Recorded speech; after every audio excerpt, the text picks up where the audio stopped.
प्रिय छात्रों, अब तक के हमारे सिंप्लीफाइड संस्कृत सीरीज में हमने सीखा कैसे अक्षर का निर्माण होता है, उससे शब्दों का निर्माण होता है, कैसे कर्ता और क्रिया की जोड़ी से हम सुपर शॉर्ट सेंटेंसेस बना सकते हैं। अब तक हमने प्रेजेंट टेंस में तो बहुत सेंटेंस बना लिए, बट क्या आप अतीत में झांकना चाहते हैं? बट अतीत में झांकना खतरनाक हो सकता है, क्योंकि अतीत में ऐसे ऐसे रहस्य होते हैं जो हम किसी को बताना नहीं चाहते।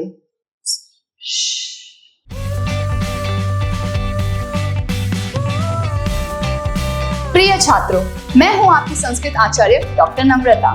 नमस्ते संस्कृत यूट्यूब चैनल पे आपका स्वागत है। सिंप्लीफाइड संस्कृत लर्निंग के लिए हमारे चैनल के साथ जुड़िए। Press the subscribe button and don't forget to click on the bell icon. Let's get started. वैसे तो भूतकाल को कहते हैं लंग लकारः, बट लंग लकार में प्रवेश करने से पहले जल्दी से एक छोटे डॉन को बुलाते हैं जिसका नाम है स्म। ये छोटा अक्षर स्म दिखने में सिर्फ एक लेटर का है, बट छोटा है लेकिन कमाल का है। जस्ट लाइक छोटा डॉन और ब्रह्मानंदम, इनकी मूवीज तो आपने देखी ही होगी। स्म में इतना पावर है कि वो कोई भी प्रेजेंट टेंस के शब्द को पास्ट टेंस में कर सकता है। जी हाँ, वर्तमान के शब्द को स्म जोड़ने से वो भूतकाल हो जाता है। जैसे कि बालकः पठति स्म, जिसका अर्थ भूतकाल नहीं, बट उसमें भी कोई ऐसी पास्ट हैबिट जो उस बालक ने कंटिन्यूअस बहुत समय के लिए रखी है। जैसे कि the boy used to study, पहले वो बहुत अच्छे से पढ़ाई करता था, अब पता नहीं।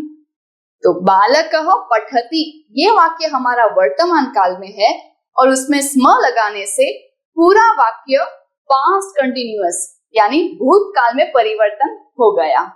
उसी प्रकार से त्वम पठसि, तुम पढ़ते हो, उसको हम भूतकाल में बोलेंगे त्वम पठसि स्म।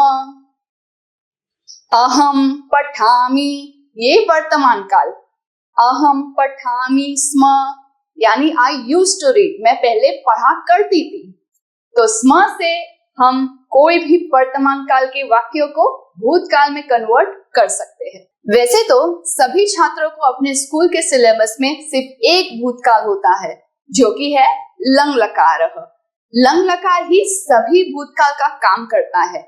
बट क्या आपको पता है, लंग लकार के सिवाय भी संस्कृत व्याकरण में टोटल 4 प्रकार के भूतकाल है।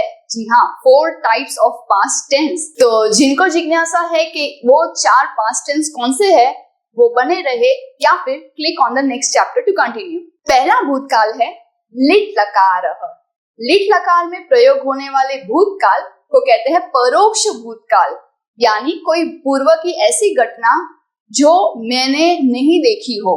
जैसे राजा हरिश्चंद्र बभूव, राजा हरिश्चंद्र हुए थे, जो मैंने अपनी लाइफ टाइम में देखा नहीं है। तो उसके पहले जो भूतकाल होता है वो है परोक्ष भूतकाल यानी लिट लकारः।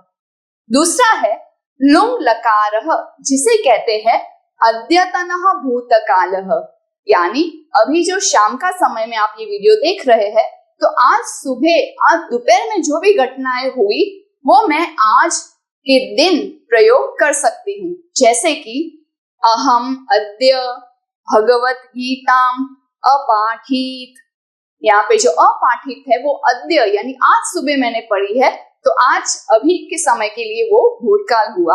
तीसरा है लंग लकारः, जिसे कहते हैं अनअद्यतनः, यानी जो आज नहीं हुआ वैसा।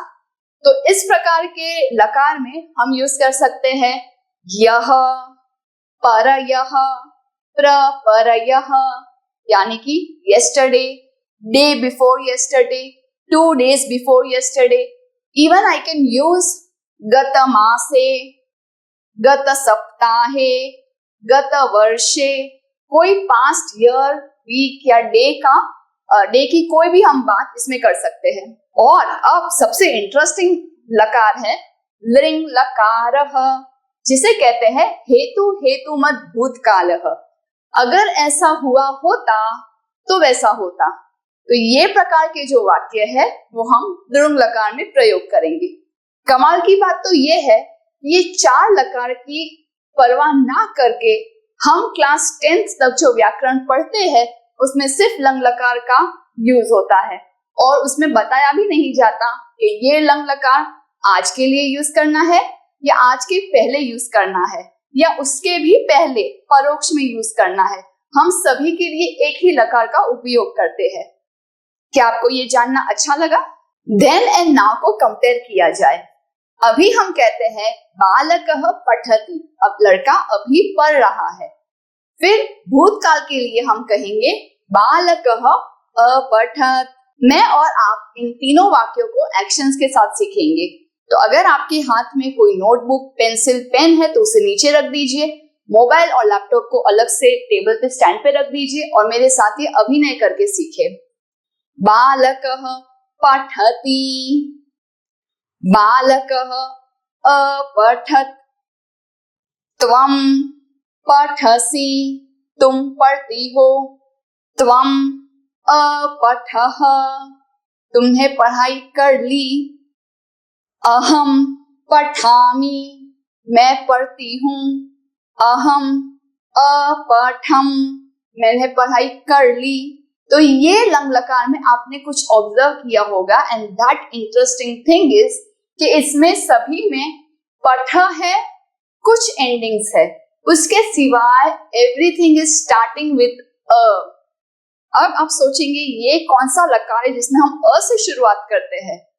तो अ का फुल फॉर्म है अ से अतीत, अतीत यानी कि पास्ट। तो कोई भी लंग लकार बनाना बहुत ही सिंपल है। हम लेंगे अ जो अतीत का है, फिर पठ लिख खाद जो हमारा मेन रूट है, उसमें जो हमारे प्रीवियस स्टोरी के हिसाब से जो कैप्टन्स थे यानी कि विकरण जैसे कि अ, य, अय, जो कैप्टन्स है उनका नाम लेंगे और फिर हमारे लंग लकार का एंडिंग्स उसमें ऐड करेंगे।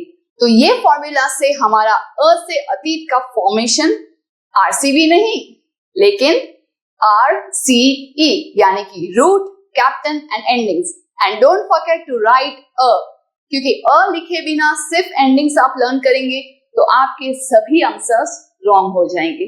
तो अ को ना भूले और अ से अतीत ये बोल्ड अक्षर में अपने पुस्तक में लिख लीजिए। आगे बढ़ते हैं कुछ उदाहरण से। जब कहते हैं अपठत या अलिखत कि उसने पढ़ाई कर ली, उसने लिख लिया, तो उसमें सबसे पहले हमने अ ऐड किया, फिर उसका जो रूट है यानी कि पठ लिख, उसके बाद जो विकरण यानी कैप्टन का नाम है अ और जो एंडिंग है, इस तरह से बना अपठत अलिखत। हमारी प्रीवियस स्टोरी के हिसाब से अब तक तो आप एक्सपर्ट हो गए रहेंगे that what is wrapper and what is chocolate. जिस तरह से रैपर के अंदर चॉकलेट्स होती है, जिस प्रकार से हमने पहले आलमंड चॉकलेट ट्राई की थी, तो चलो आज ट्राई करते हैं पिस्ता चॉकलेट, यानी कि हमारा रैपर सेम टू सेम है। हम उसमें लट लकार की जगह पे आज लंग लकार की चॉकलेट डालकर देखते हैं। सीबीएसई और स्टेट बोर्ड के हिसाब से हमने रैपर्स को यहाँ पे दिया हुआ है and as a Sanskrit student we should be learning the original form that follows the Sanskrit structure जो सीबीएसई बोर्ड फॉलो करता है। बाकी जो इंग्लिश ट्रांसलेशन से संस्कृत सीखते हैं उनके लिए ये state board structure is important. तो उसी प्रकार से आप देखिए कि हमारे रैपर का मतलब क्या है। अदर के लिए हम यूज करेंगे सह, तौ, ते। सामने वाले लिसनर के लिए हम यूज करेंगे त्वम, युवाम, यूयम। खुद के लिए हम यूज करेंगे अहम, आवाम, वयम। इसका मीनिंग तो आप जानते ही है। अब आगे बढ़ते हैं कि ये कौन सी चॉकलेट हम इसमें डालने वाले हैं। तो जो हम रैपर में ये स्ट्रक्चर फॉलो करते हैं तो इस क्रम से हमारी चॉकलेट कुछ इस प्रकार से दिखेगी। त, ताम, न, विसर्ग, तम, त, म, आव, आम। यहाँ पे जो हलंत है वो कौन से स्ट्रक्चर में है तो जरा ऑब्जर्व करिए। तो इस बॉक्स में नंबर 7 के शेप में हमारे सारे हलंत वाले शब्द है। त, ताम, न और यहाँ पे तम और ये म हलंत। इसको देखते हुए ये 7 नंबर के पैटर्न में हमारी हलंत है, यानी कि इस कॉर्नर में आधा त है, बिल्डिंग के दूसरे कॉर्नर में आधा न रहता है, बिल्डिंग के इस कोने में आधा त रहता है। तो इस बिल्डिंग में हलंत कहाँ कहाँ रहते हैं वो ऑब्जर्व करें तो नंबर 7 का शेप दिखेगा, और स्पेशली इस कोने में रहता है आधा त, इस कोने में आधा न, इस कोने में आधा म। कंफ्यूज नहीं होना है बिटवीन आधा त और पूरा त। सिर्फ हलंत लगाने से और ना लगाने से उसका अर्थ चेंज हो जाता है। सिमिलरली इन दोनों के बीच में भी लिखते लिखते आपने त लिख दिया, आ की मात्रा तो लिखी, बट क्या पता वो आ की मात्रा वापस त के ऊपर लिख दी तो ताम का बन जाएगा तम, और दोनों के अर्थ में वापस बहुत बड़ा डिफरेंस क्रिएट हो जाएगा। तो बहुत ही केयरफुली आप इसे बोलिए और हम इसको एक ट्यून में याद रखेंगे, और प्रैक्टिस करना है कि ये ट्यून आप कितनी बार कंटिन्यूसली बोल सकते हैं। जैसे कि त ताम न विसर्ग तम त म आव आम। एक बार वापस, त ताम न विसर्ग तम त म आव आम। इसको स्पीड से आप 10 टाइम्स बोल सकते हैं तो आपका ये टॉपिक कभी आप नहीं भूलेंगे। अब आगे बढ़ते हैं। जो आप स्टेट बोर्ड के स्टूडेंट्स हैं तो जो शेप हमने 7 का किया था वो ही शेप यहाँ पे इस प्रकार से क्रिएट होगा, और मैथमेटिक्स के हिसाब से आप मुझे बताइए ये कौन सा शेप है। Yes, you are right. Greater than का ये सिंबल से हम याद रखेंगे कि हलंत कहाँ पे है। इस प्रकार से हम वाक्य बोलेंगे, but I am repeating again, don't forget writing a. आप अ नहीं बोलेंगे तो हो सकता है ये जो एंडिंग्स है वो आगे जाके किसी और लकार के साथ मैच हो और वो बन जाए लोट लकार। We will come to that, but अभी के लिए don't forget the a. Let's try saying some sentences, starting with the second floor. त्वम युवाम यूयम। त्वम अपठः, तुमने पढ़ाई कर ली। युवाम अपठतम, तुम दोनों ने पढ़ाई कर ली। यूयम अपठत, आप सब ने पढ़ाई कर ली। खुद की बात करते हैं थर्ड फ्लोर से। अहम अपठम, मैंने पढ़ाई कर ली। आवाम, वापस, आवाम अपठाव, हम दोनों ने पढ़ाई कर ली। वयम अपठाम, हम सब ने पढ़ाई कर ली। और इंटरेस्टिंग बात यह है कि हम वर्तमान काल से इसे कंपेयर करें तो काफी चीजें मैच होती है। जैसे वर्तमान काल में मी आमी था, उसकी जगह पे हमने इसको म रखा है। वर्तमान काल में आवह आमह था, उसका विसर्ग हमने छोड़ दिया। वी हैव ड्रॉप्ड द विसर्ग एंड इट बिकेम लंग लकार। अब हमने ये तो बता दिया कि वर्तमान काल के धातु को भूतकाल में कैसे परिवर्तन करेंगे, बट अगर उस मूल धातु में बिन बुलाए अतिथि आ जाए तो क्या करेंगे। वैसे तो इंग्लिश में गेस्ट का मीनिंग क्या है वो मुझे नहीं पता, बट आज मैं आपको बताऊंगी गेस्ट को अतिथि क्यों कहते हैं। न तिथि ही यस्य सह अतिथि ही, यानी जिसकी आने जाने की कोई तिथि यानी कोई फिक्स डेट नहीं होती। अतिथि कभी भी आ सकते हैं, कभी भी जा सकते हैं। नहीं, वो एडवांस में बता दीजिए कि यहाँ 2 महीने पहले रिजर्वेशन करानी पड़ती। हाँ बेटा, हम 2 महीने पहले ही बता देंगे। हाँ? लेकिन आजकल तो इतने बिजी स्केड्यूल्स में we have to call and take appointments from our own relatives and friends कि हेलो, मुझे आपके घर पे आना है, क्या आप अवेलेबल है।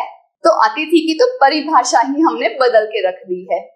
तो चलिए देखते हैं कि इस लंग लकार में ये बिन बुलाया अतिथि कहाँ से आ गए, और अगर वो आते हैं तो हमारे इस घर में हम उन्हें कौन से कमरे में अकोमोडेशन की फैसिलिटी देंगे। तो चलिए पता लगाते हैं एक एग्जांपल से। शालयति, जिसका अर्थ है धोना, टू वॉश।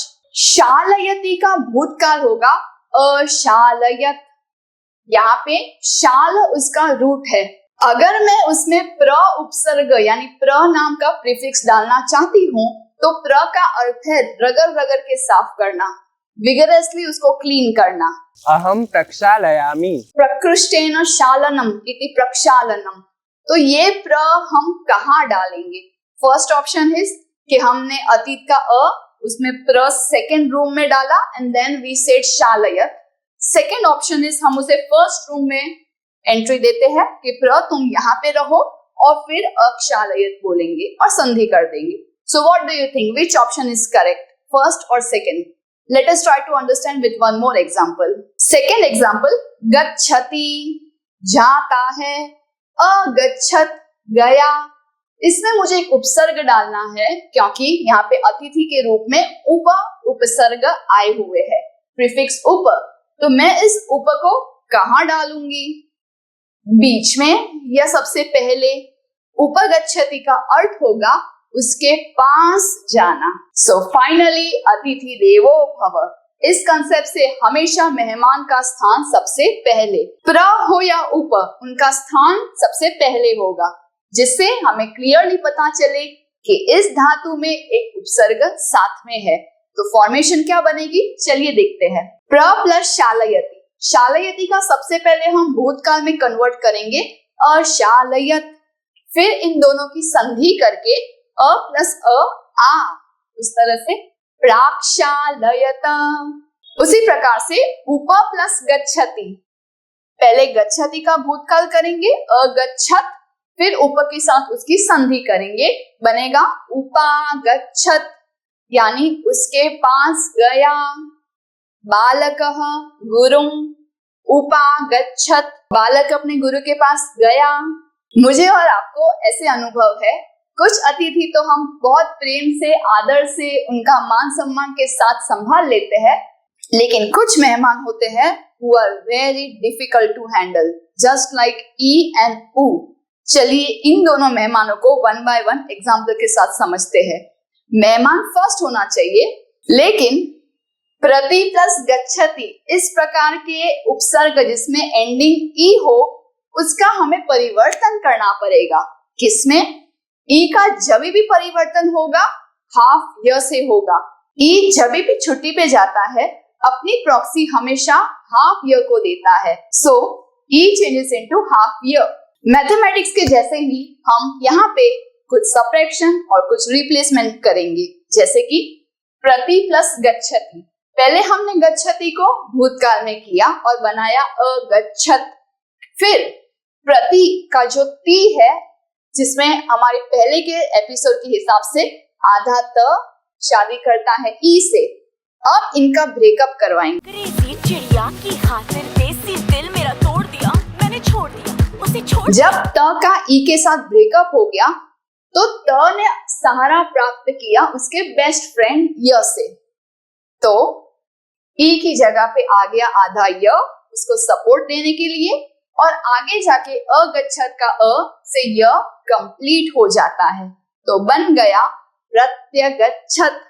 देखने से हार्डली किसी को पता चलता है कि ये लंग लकार का एग्जाम्पल है, तो just be careful when dealing with this मेहमान ई। Now let us try to deal with this other guest जिनका नाम है ऊ। ऊ के भी नखरे कुछ कम नहीं है। ऊ जब भी जाता है उसका परिवर्तन आधे व में होता है। अब ऐसे तो कौन से उपसर्ग है जो ऊ में अंत होते हैं, तो ये रहा अनु गच्छति, यानी पीछे पीछे जाना। शिष्यः गुरुं अनुगच्छति, शिष्य गुरु के पीछे पीछे जा रहा है।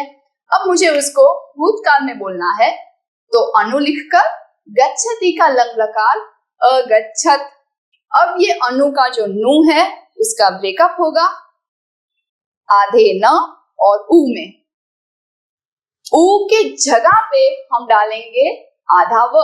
न आधा रह गया, उसे सपोर्ट मिला आधे व का, और अ के साथ बन गया अन्वगच्छत, यानी पीछे पीछे गया। अब आप सोचेंगे अगर दो से ज्यादा मेहमान आ जाए तो कैसे एडजस्ट होगा? तो फॉरेन का तो पता नहीं, बट इंडिया में गद्दे बिछा बिछा करके 10-10 जन भी एक रूम में सो सकते हैं। तो उसी प्रकार से शब्द में भी दो से ज्यादा उपसर्ग होने पे we will just adjust by making their संधि। जैसे कि सम प्लस आ प्लस गच्छति, गच्छति का हुआ अगच्छत, जस्ट जॉइन समागच्छत। गच्छति का अर्थ है जाता है, आगच्छति का अर्थ है आता है, सम प्लस आगच्छति का, समागच्छति का अर्थ होगा साथ में आते हैं। इस प्रकार से समागच्छत, प्रति प्लस आ दो उपसर्ग के साथ गच्छति है तो प्रति और आ के बीच में संधि होगी, प्रत्यागच्छत यानी उसके तरफ गए। अगर ये कंसेप्ट आपको क्लियर है तो ये 5 सेंटेंसेस आप सॉल्व करिए। ये लट लकार में है, आपको इसे करना है लंग लकार यानी कि भूतकाल में। आंसर्स कमेंट सेक्शन में लिखना ना भूले। So points to be noted, लंग लकार में अ से अतीत तो अ हमें नहीं भूलना है। पॉइंट नंबर 2, हमारा फॉर्मूला अ के साथ root plus capital plus endings, अ plus RCE and not RCB। Prefix जब भी हमें कोई वर्ड में दिखाई देता है तो सबसे पहले मेहमान, इसीलिए उस प्रीफिक्स को यानी कि गेस्ट का अपीयरेंस फर्स्ट होगा। उपसर्ग प्लस A प्लस RCE ये हमारे ऊपर के फॉर्मूला के अनुसार। तो आशा है आपको लंग लकार में झांकना अच्छा लगा। तो ये थी हमारी लंग लकार की यात्रा। पास्ट में घूमना तो बहुत हो गया, बट ये जो पूरा दिन मम्मी और टीचर्स का किटकिट होता है उसे कैसे सॉल्व किया जाए, उसके लिए नेक्स्ट लकार का इंतजार करें।